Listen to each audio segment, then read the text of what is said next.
Bienvenue dans cette page d'actualité. Ouvrons cette session d'information avec les lancements de la campagne des électeurs pour les élections du 20 décembre 2023. Le président de la CENI, Denis Kadima, a donné le go de cette opération le samedi dernier.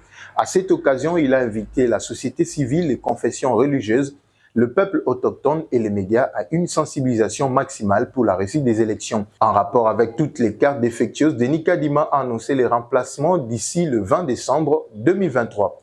Autre chose, pour l'élection présidentielle, c'est depuis le 19 octobre que la CENI a clôturé cette opération.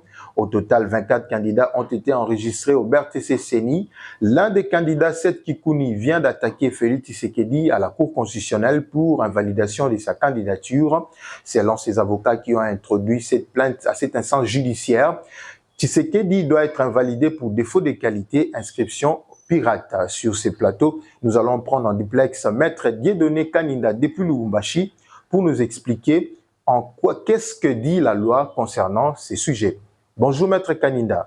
Bonjour cher ami. Vous êtes en direct sur Caméra Fachi Télévision. Nous avons une seule question. Vous avez suivi l'actualité. La candidature de Félix Tshisekedi vient d'être attaquée à la Cour constitutionnelle par son compétiteur, Seth Kikouni. Selon lui, il évoque que Tshisekedi la candidature de Tshisekedi doit être invalidée pour défaut de qualité, inscription défaut. Que dit la loi en cette matière?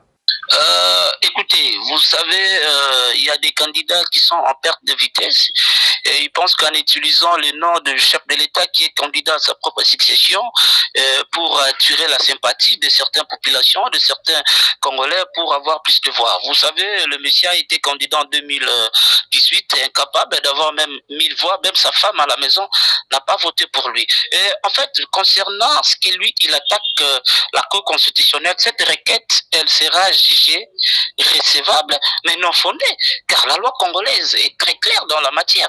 Une personne où le nom est composé d'un élément ou plusieurs éléments. C'est comme moi qui est devant votre micro, devant le téléphone. Je m'appelle Kaninda Betouzou Jiboulolo.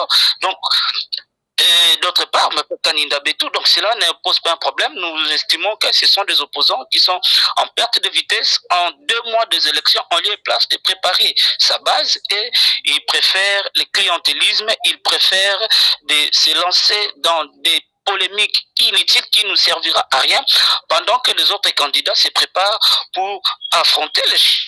Maître Kaninda, est-ce qu'il y a-t-il une disposition de la loi électorale qui condamne ou soit qui relève, qui révèle cet aspect soulevé par Seth Kikouni? Écoutez, il n'y a aucune disposition, ce sont des gens qui cherchent à faire la buzz. Je vous ai dit dans mon introduction, rappelez-vous, en 2018, il a tenté de vendre la RTNC. L'opposition, ce n'est pas les Twitter, ce n'est pas à tout moment chercher une buzz, de se lancer dans le populisme. Ce sont des actes populisme pour se faire remarquer, pour se faire un nom derrière les dos du chef de l'État. Et nous, ces lieutenants, ces généraux, nous ne les permettrons pas ça, nous serons toujours derrière pour dénoncer cela. Il a exercé son droit en tant qu'un citoyen congolais de saisir la Cour constitutionnelle et nous attendons l'arrêt de la Cour quant à ce sujet. Mais déjà, mon idée, ce que les droits que nous avons enseignés, ce sera une requête, sera jugée recevable et non fondée parce que ça n'a pas de sens. Ça n'a pas de sens quant à cette requête qui a déposée à la Cour constitutionnelle. Et Maître Kaninda, est-ce que vous pensez que c'est parce que Félix Tshisekedi est le pouvoir, est le président en place et que devant lui, il a au moins 23 candidats, est-ce que vous pensez qu'il est favorable ou il est défavorisé par rapport aux autres? Non, être favorable, écoutez, le président de la République, il reste les politiciens les plus populaires du Congo. Vous avez vu lors de sa dépôt de candidature, à un même moment, nous, avec notre autorité morale, Princesse Adel Kaïnda, nous étions à la Terre Sainte, Nouvelle-Jérusalem, en Kamba, en train d'intercéder pour le pays. Et c'était au même moment, le chef de l'État déposait sa candidature. Et voilà pourquoi nous estimons que cette démarche de Kikouni, ce sont des aventures à outrance, ce sont des fausses blagues qu'il est en train de faire au sommet de l'État. À un certain âge, il n'est plus lâche de faire des aventures. Et aujourd'hui, le chef de l'État fait peur. Il n'a pas un candidat potentiel qui peut nous faire peur, nous, de l'Union sacrée. Nous avons notre candidat Jonker. On va battre qui que ce soit. Ce n'est pas seulement avec 7.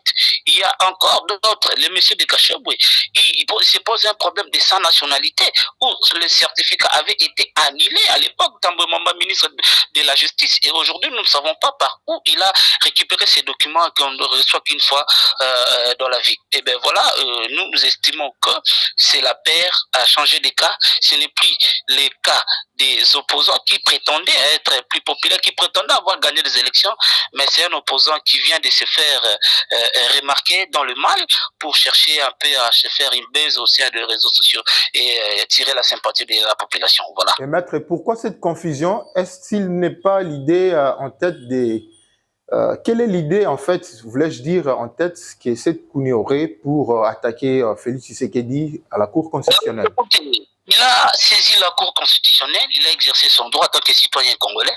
Et comme la Cour ne s'est pas encore prononcée, nous attendons les verdicts de la Cour. Mais selon la procédure, si déjà la forme est biaisée, il n'y aura plus question d'interroger les fonds. Ici, il est déjà question. Il a biaisé la forme. Je vous ai dit que la loi congolaise, on dit ici, les noms est composé d'un élément ou plusieurs éléments. Félix Tshisekedi, Félix Antoine Tshisekedi, ça ne pose pas de problème, c'est toujours la même personne. Et pourquoi avoir peur? Ça, c'est la paix. Non, alors, maître, s'il vous plaît, pourquoi est-ce que en 2018, Félix Tshisekedi était proclamé sous le nom de Tshisekedi Tshilombo Félix Antoine, alors que pour cette législature, la liste provisoire publiée par la CENI, son nom affiche Tshisekedi Tshilombo Félix simplement. Pourquoi? Écoutez, je vous ai dit, les noms est composé d'un élément ou plusieurs éléments. Je vous ai même donné mon exemple. J'ai hérité le nom de mon grand-père qui s'appelait Betunzuji Mulolo Clément Robert. Mais moi, je m'appelle Kaninda Betunzuji Mulolo. Donc, c'est-à-dire, certaines personnes, ils se limitent de m'appeler Kaninda Betou. Mais si aujourd'hui je dépose mon dossier quelque part, vous voyez tout mon nom dans son entièreté, ou j'ai coupé coup, cela n'énerve pas la loi. C'est la même personne. Merci beaucoup, maître Kaninda, depuis Lumbashi. C'est moi qui vous remercie. Merci beaucoup. Merci, c'est la fin de cette édition. On se retrouve très prochainement pour un autre numéro.